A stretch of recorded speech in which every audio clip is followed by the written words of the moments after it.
Welcome to Out Comes the Sun Radio. Welcome back, actually, I should say. And I'm so excited because I actually have a friend today, a friend who is I don't know, we're almost like family because my daughter has just had a baby 2.5 months ago. And Sean Avery, our next guest, who's an incredible person who I'll tell you a little bit about, but he's also the godfather of my granddaughter. Seems Yeah. like a geez. Anyway, so Sean Christopher Avery is a Canadian, former Canadian ice hockey player. You had a notorious career in being a bit of a I don't know, a bit of a loud. I don't know if you believe what you read online. He retired in 2012, and now I know him as a godfather, but I also know him as an actor. And I actually really love knowing you as an actor because I see you working things out. I also know you as this person who does cameos. Now, if anybody listening doesn't know what Cameo is, there's an app, and he got me started on Cameo, and I am failing miserably at it, and he's so good at it. He does 10 or 15 a day, and it's basically a fan can request Sean. They don't often request me, but they can request Sean and say, please, talk to me about hockey, or just say hi to my buddies in the bar or something, or whatever. Anyway, you're incredibly good at it. But what I love about your life is that you're a weird, you don't make sense. You been in the fashion business, you've been in the restaurant business, you've been a hockey player, you've been a bully. No, I'm sorry. You have the end. Kind of the most important thing, you have an amazing son who one day I was looking online, and I do follow you on Instagram, and I saw this little video of this tiny little boy, like 2 years old, playing golf like he was a professional golfer. It was the strangest thing. He's literally a toddler who can hit the ball into. Trust me, I know nothing about golf, so I'm going to say all the wrong things, but I think he was putting, and I think he's super successful. Anyway, so you've done a lot, and you actually have your own podcast, which is probably much more avant-garde and a little bit more dangerous than ours, called No Gruffs Given with Sean Avery, since December of 2019. Anyway, welcome. That was a big, long introduction. I appreciate it, and I'll start with the cameos. Yes, it's busy season for Cameo because it's Father's Day on Sunday, and yeah, I mean, I think that it all started during the pandemic because I think we were all sort of sitting around trying to figure out what was going to happen with our lives, and the app's actually quite incredible. It's not a there's real stuff happening on it. You know what I mean? There's fun stuff like I tease, buddies, bachelors, guys that are about to get married. But there's a lot of stuff that you talk to dads, trying to give their sons a kick in the butt because they're about to go to college. Like it's really across the board. They're fun to do. So that's that. As far as Nash, my son Nash, who's about to turn 3. Yeah, he's kind of, it's so funny because being a former professional athlete and growing up around sports and parents and, seeing the whole gamut of the craziness, I guess I'm also very similar to my dad, who also played hockey. But when I was growing up, my dad, like when I got into the car after I played a bad game, my dad was quiet and silent. And yeah, so I knew, right? And I think now today, as I maneuver the world and the waters of being a dad myself, and having a son that one day just started watching golf on TV, and I could sense something. And I started with, you can go on Etsy and get these sort of decorative golf clubs that I thought he could maybe use those because they were light enough. And then eventually started breaking those because he was getting big and getting too good. And then he got a real golf set. And now Korean men want to buy him at the golf course when they see him. We can take this gig on the road. Yeah. And I think they want to breed him or stud him, whatever it's called that they do with the horses. But no, it's tomorrow. Jeez, I'm gonna cry. You guys got me crying already. But tomorrow I am taking him. The US Open, the US Golf Open, just happens to be in LA this year. It's one of the 4 major PGA tournaments, and it's at LA Country Club, which is very, very exclusive. No one's ever allowed to go there. And Brooks Koepka, who just won the Masters, he he's letting, I'm like anticipating what Nash is going to do because it's so crazy. But I get it. It's okay. It's amazing. It's so cool. It really is. This kid, Melissa, and everybody who's listening, you have no idea until you see him putting and doing what he does with a golf ball and how cute he is. Yeah, keep going. But Brooks Koepka he's letting us walk the golf course with him. Oh tomorrow. My gosh. Super cool. Yeah, like not sit in the gallery and watch. Like Nash is gonna watch him play. So it's just like it's fucking crazy. Let me just say, because I didn't know really what to expect. Like, you don't even know if you're gonna have a boy or if you're gonna have a girl, and if you have a girl, that changes the whole dynamic of the future, and like it would be different, right? And amazing. But yeah, so it's crazy, it's really beautiful. It's kind of amazing. It is amazing. And it's kind of puts you, I mean, you've actually gone through some kind of challenging stuff with that, because with mom, and it didn't work out in your relationship with Nash's mom.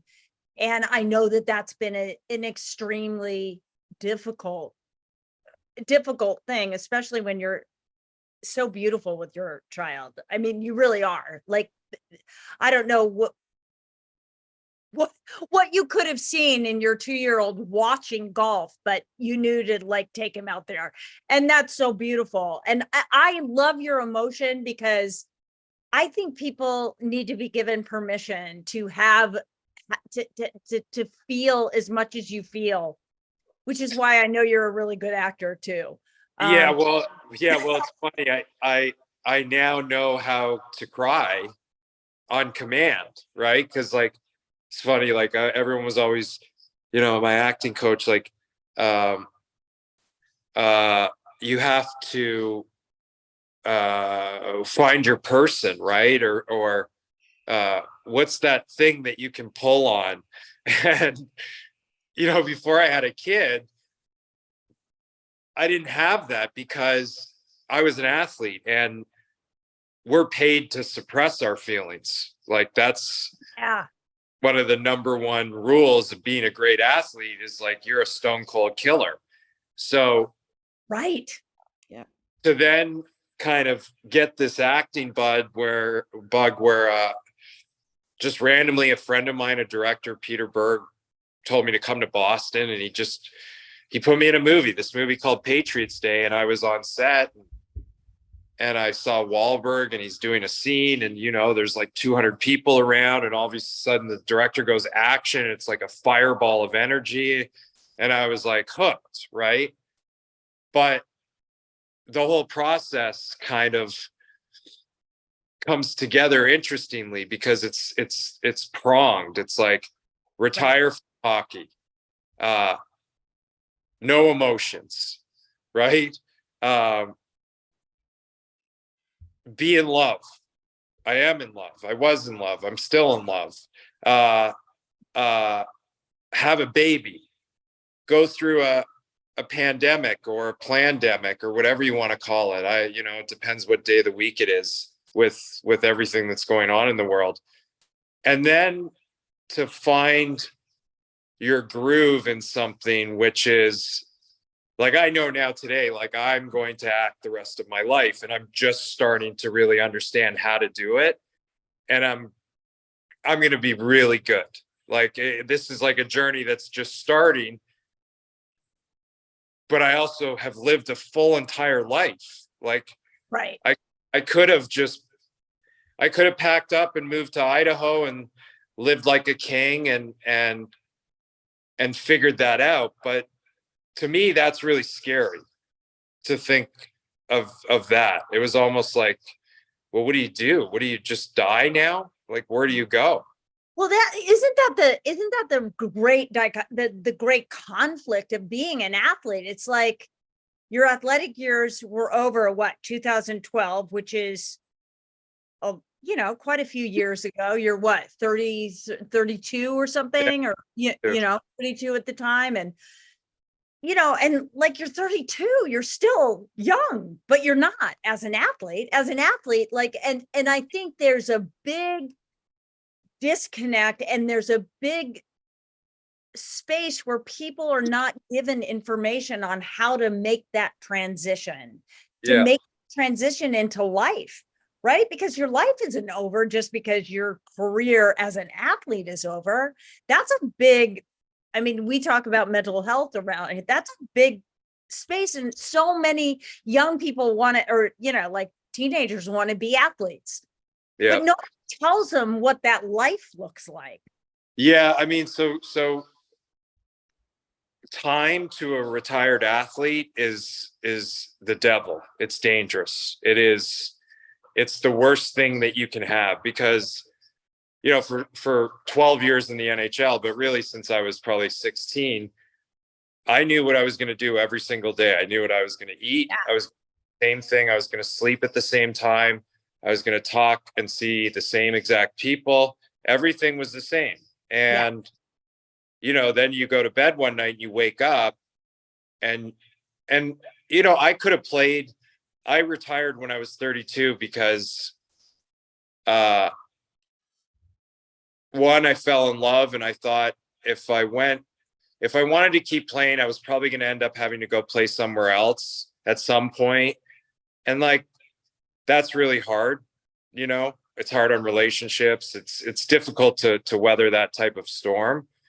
And I also knew that there was something else that I wanted to do. I didn't know yet. Like the first year that I wasn't playing, I wrote a book, which kind of saved me, and then I had a friend put me in this movie, and then I was like, oh shit, now I need to figure out how to do this. Now, thank God something pulled on my heartstrings, and like, it was that definitive. There wasn't anything else. It was like, okay, now this is what I'm going to do. And not only do it, but do it until it happens, or just do it. It's like the greatest slogan of all time when you really simplify like that. I was going to do, but I had to go and learn it.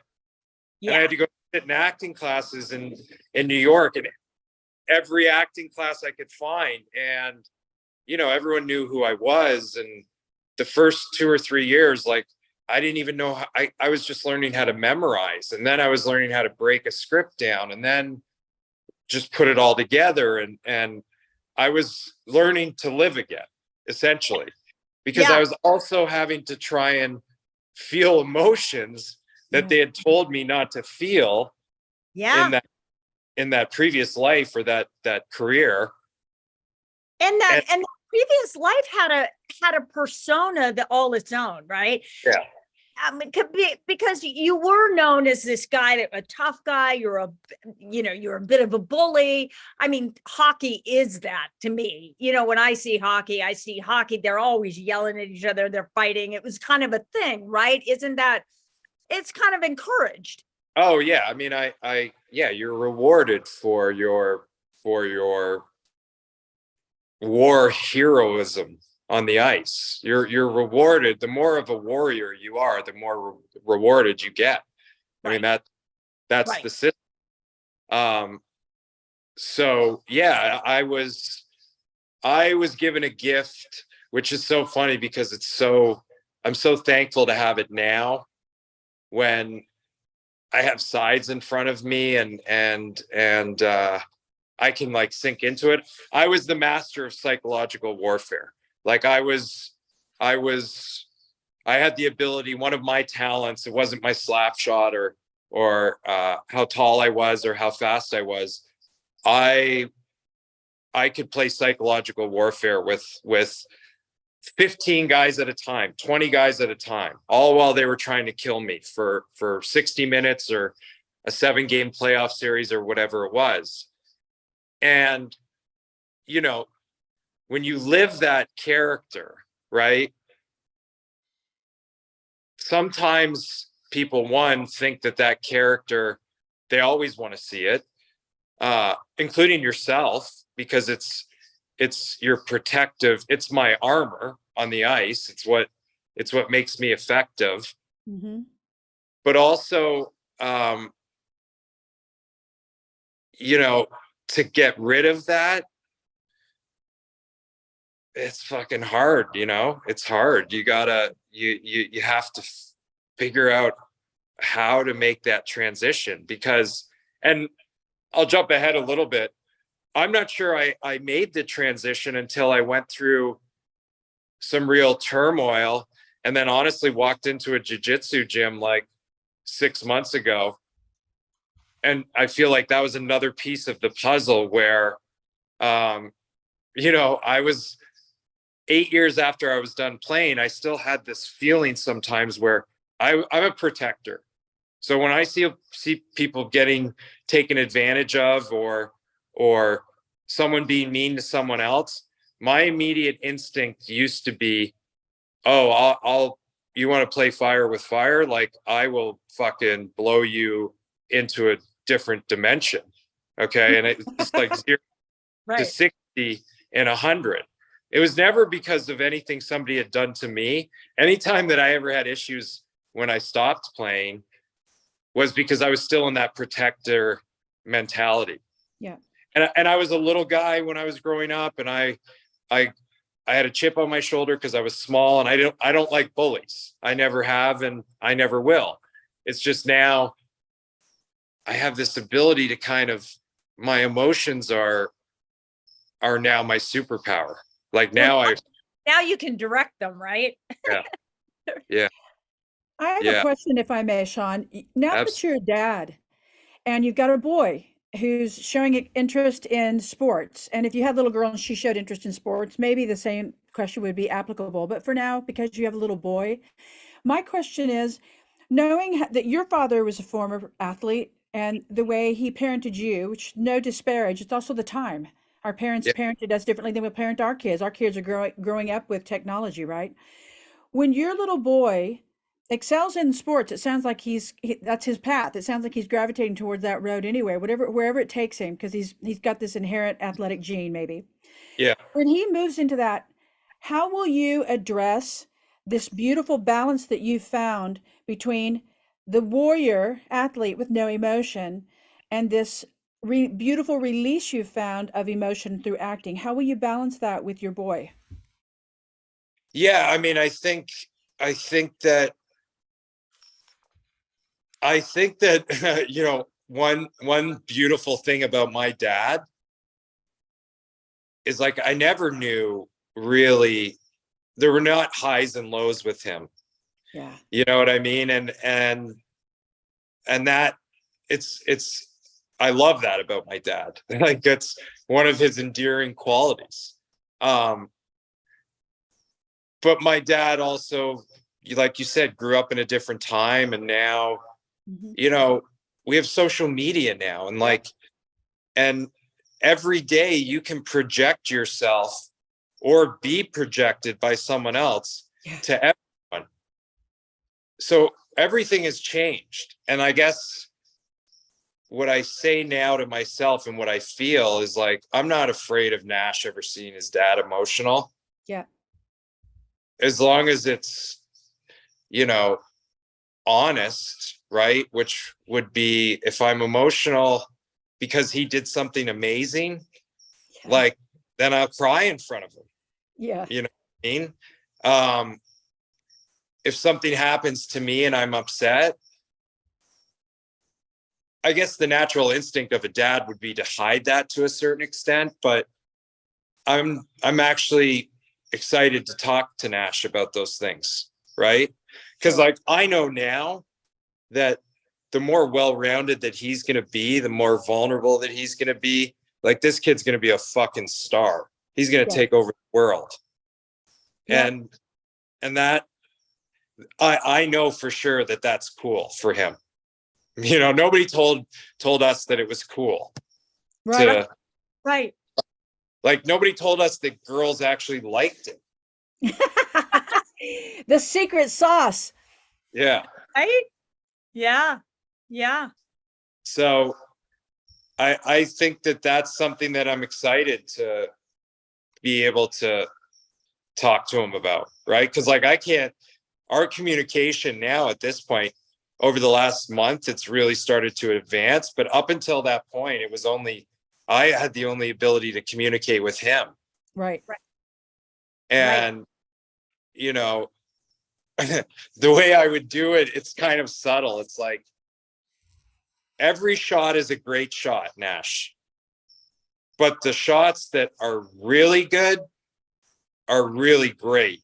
Like you could tell the difference. He could tell the difference. So when he's getting a little bit tired and he's not hitting the ball and he's not concentrating, to me, it's always great shot because I'm standing on a golf course with my 2-year-old. Like I'm the luckiest dad, right? And so when it's a great shot, though, he knows it. Like I would communicate through like tapping him on the butt with the club that I was holding, or and all of that is like, that's emotion. Like I'm talking to him. And so it's so interesting because we didn't have words at the beginning, and now we're going to be able to have words. So I'm really excited about that. And so much of what he has done, he's genetically come in with your blueprint, right? And he's expressing his showing his dad his love for you is also showing him what he can do. I mean, without words, right? That's his expression of his love for you. Sean, I could talk to you about this for a really long time. We only have a half an hour, so we've kind of the end. I apologize. But you probably have 17,000 cameos to do. It is the busy season, but I get them done. And all those followers. No, I do want to say one thing though, like which is interesting and kind of anchors this whole thing. And I feel like, and your soon-to-be son-in-law Nick is also on the journey with me. We are martial artists. We take jujitsu, and what's so interesting about jujitsu versus a sport like hockey is that the only way that you're good at it is if you keep your emotions in check. And so this is a sport that is violent, right? It's you choke each other out. You extremely physical. I mean, it's a lot of touch. I mean, you're like really very physical, which is very interesting. Like jiu-jitsu, you lay on another man, a total stranger. You met this guy 30 seconds ago, and the next thing you know, you are laying on each other, pumping each other in a non-martial artist way, if you wanted to say that. But it's completely changed my life. It's completely changed my temperament, like my thought process. Everything has changed from walking into this gym 6 months ago. I want to interrupt you only to say that Bobby told me not long ago that there was somebody who was suffering, there's a guy or a doctor or a coach of some kind. Yep. And he was dealing with people that had severe like mental illness, like depression or suicidal thoughts. And his recommendation to these young people was, here's my prescription. You're going to go and do jujitsu, and you're going to me in a week. And they were different because connection, and we talk about that a lot on this show. Connection is everything. People need connection, and it's just being physical, that connection, moving your body, doing something that takes you out of your comfort zone. There's so many things about it that really are good. I wish we could keep talking about it because this is fascinating, but will you? No, but I will say, like parents out there, you know what I mean? I'm not talking about just the kids, but parents, they locked us in the house for 2 years, you know, like it was a tough time, and people are still, and parents are having tough times with their kids, and kids are having tough times. If you are in that situation right now, I'm telling you, give it a try. Give it a try. And this is coming from a guy that played a completely different sport for his entire life. And I'm not talking about golf. Like, this isn't golf. This is therapy. This is the most therapeutic thing that I've ever done. So, that's incredible. I love that. I want to talk more about it. You're going to have to come back because come back on. Yeah. Whatever. We're family now. So back. Yeah. You know, I'll be calling. Anyway, thank you so much. Everybody, you're listening to Out Comes the Sun Radio. We'll be back in a second. Don't go away, because next, Melissa will have an energy tip for you.